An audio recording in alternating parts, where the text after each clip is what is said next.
Hey guys, so I am back in Huntington Beach today, as you can tell, and I want to talk to you guys today a little bit about putting prices on your website. I see this is a question that tons of photographers are always asking, whether you're new or a little bit more established. People are just wondering, what is the reasoning behind what you do if you put your packages on your website or not. And if you are a more established photographer, if you want to tell us about why you put your pricing on your website or you do not, on the comments below, I'm sure people will be happy to kind of see your reasoning behind it as well. Let me just talk to you guys a little bit about what I do. When I first started as a photographer, I did put all my packages on my website. And obviously I was newer and stuff like that, so I did like 4 packages or something like that.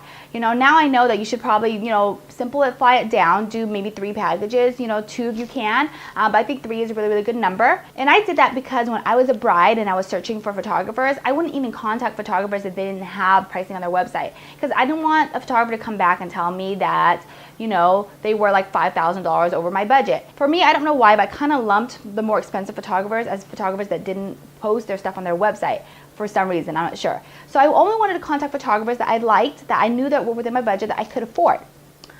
So that's what was my reasoning behind it. So that's what I started with, because I wanted to get the type of brides that were me.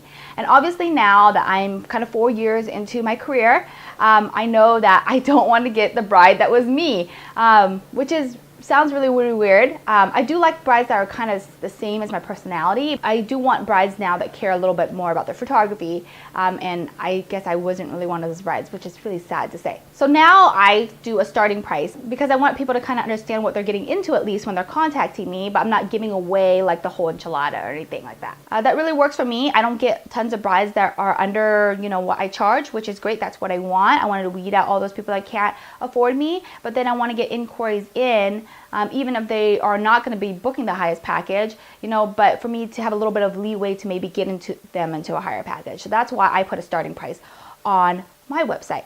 Another thing about starting price too is we can discuss is what kind of starting price do you put? Like, so do you start your starting price really low so you can get more inquiries in your inbox, or do you do your starting price pretty high, like at your lowest package or something like that? I know some photographers that do the starting price at like a really low price, even though that's not what the majority of their brides book, because they get more inquiries in their inbox, and then they can work their way up to like a bigger package. So I guess there's a few things you might want to consider when you are thinking about whether you want to put your pricing on your website or not. What kind of inquiries do you want to get in your inbox? If you don't put your pricing on your website, there might be a chance that you might get brides that are not within your budget, that might be way below what you charge. But you have to put in account that whether you want to put in the time to kind of talk to those brides, even if they can't afford you. But on the pro side, if you go into all your emails assuming that they're going to book a certain minimum amount, maybe you're really, really good at consultations. Maybe you're really good at meeting in person. Maybe you're really good over email.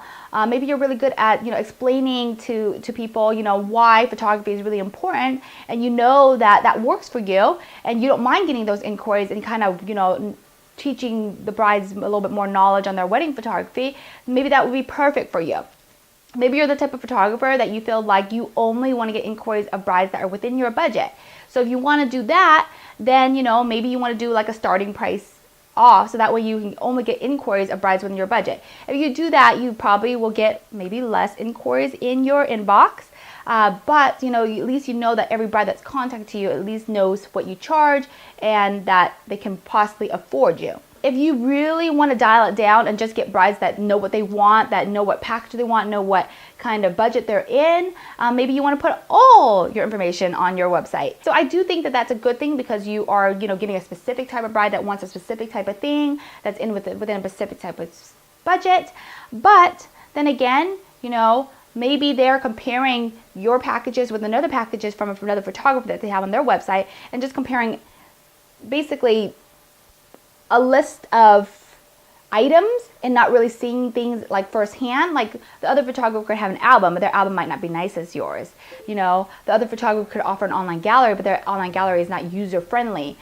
So by listing all those things out, they're only seeing it at face value, and they're not seeing kind of like the quality of the product. So I do feel like that is kind of a con in a way, because they're already thinking that, oh, well, this photographer charges a little bit less but gives me one more extra item, when they're not seeing that maybe your album might be nicer, or you know, you get more pages, or your editing style is different. So I do think that it is kind of beneficial for them to be able to at least, you know, speak with you in person, see the items in person, and also, you know, get that inquiry in your inbox, because, you know, maybe they might want a specific type of album that you can kind of upgrade them to get them into a higher package. So that's just a few things that you might want to think about when you are wanting to put those things on your website. So let me know what your opinions are. Do you put packages on your website? Do you not put packages on your website? What is the reasoning behind you do it or you do not do it? What is successful for you? For those photographers that, you know, do put packages on their website, do you feel that's really successful for you? Do you feel like you get tons of inquiries? For those of you that don't put them on your website, same thing. Like, do you feel like that really, really works for you? And if it really works for you, do you feel like it's because you have really good, like, consultation skills, really good, you know, kind of email skills? It's all kind of relative to what works for your business, what works for your personality style. But if you have any kind of opinions below to help other photographers on, you know, what they decide to do, please post below. And don't forget to subscribe to this channel, because I post videos every Monday, Wednesday, and Friday regarding tons of related photography stuff that you can learn from. Thank you so much for tuning in. I will see you next time. Bye.